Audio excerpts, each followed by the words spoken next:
Hello dear student, कैसे हैं आप सब। आई होप सब अच्छे होंगे। सो बच्चों, आज हमारी हिंदी की क्लास 3 का चैप्टर नंबर 9 स्टार्ट करते हैं।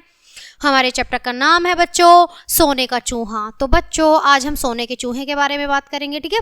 एक देश था प्रतिष्ठान, उसमें आदर्श नगर नाम का एक शहर था। उस शहर में एक निर्धन विधवा रहती थी।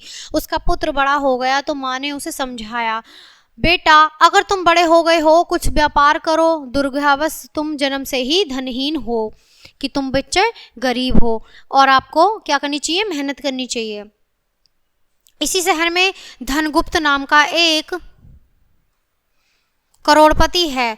वह धनहीन वाणिकों की व्यापार के लिए मदद करता है। तुम उससे मिलो और आवश्यक पूंजी की व्यवस्था करो। माँ की बात सुनकर वणिक पुत्र उस करोड़पति से मिलने गया। तब धनगुप्त किसी अन्य युवक को डांटते फटकारते हुए कुछ इस तरह कह रहा था, तुमने तो जरा भी व्यापार क्षमता दिखाई नहीं देती।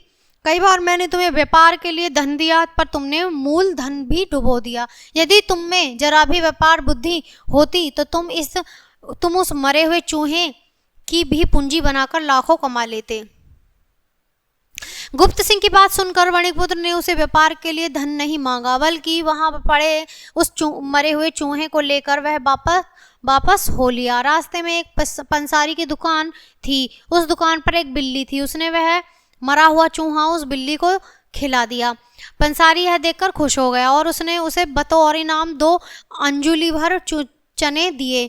चनों में वणिकपुत्र ने नमक मिर्च मिलाया और स्वादिष्ट बना लिया। फिर एक घड़ा पानी और उन चनों को लेकर वह शहर के बाहर मार्ग के किनारे एक पेड़ के नीचे बैठ गया।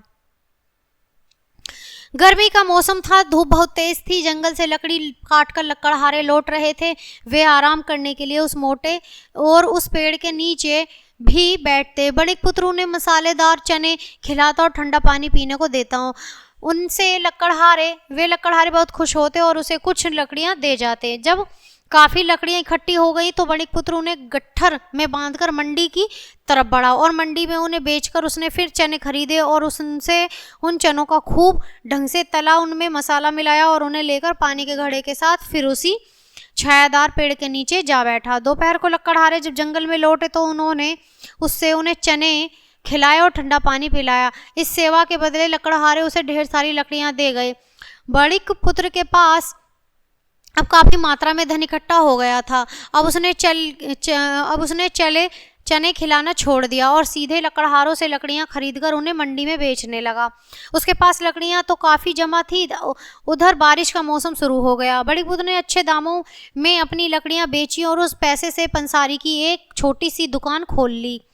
दुकान में वणिकपुत्र को अच्छा लगा, लाभ मिलने लगा। वह धीरे धीरे अब एक बड़ा व्यापारी बनता जा रहा था। जमीन जायदाद भी उसने अच्छी बना ली। अब वह लखपतियों में शुमार होने लगा। लोग उसे चूहा सेठ कहकर पुकारने लगे। चूहा सेठ ने चूहे की एक सुंदर स्वर्ण मूर्ति बनवाई। उस मूर्ति के साथ एक दिन वह सेठ धनगुप्त के यहाँ पहुंचा और सोने का चूहा देकर बोला, भगवान मैं ब्याज के साथ आपका ऋण चुका रहा हूँ। वह कैसे? धनगुप्त ने कहा। इस पर वणिकपुत्र ने सारी कहानी कर सुनाई। वणिकपुत्र की कहानी से धनगुप्त बहुत प्रभावित हुआ। उसने उसकी बुद्धि और कर्मठता की दाद दी और अपनी इकलौती बेटी की उसे शादी कर दी। पुरस्कार स्वरूप उसे वह सोने का चूहा भी लौटा दिया। तो बच्चों, कैसी लगी हमारी ये कहानी? आई होप आपको बहुत अच्छी लगी होगी, एंजॉय किया होगा। तो बच्चों, ये पार्ट हमारा यहीं खत्म होता है। मिलते हैं आपसे नेक्स्ट पार्ट में नेक्स्ट वीडियो के साथ। तब तक के लिए बाय बाय प्यारे बच्चों।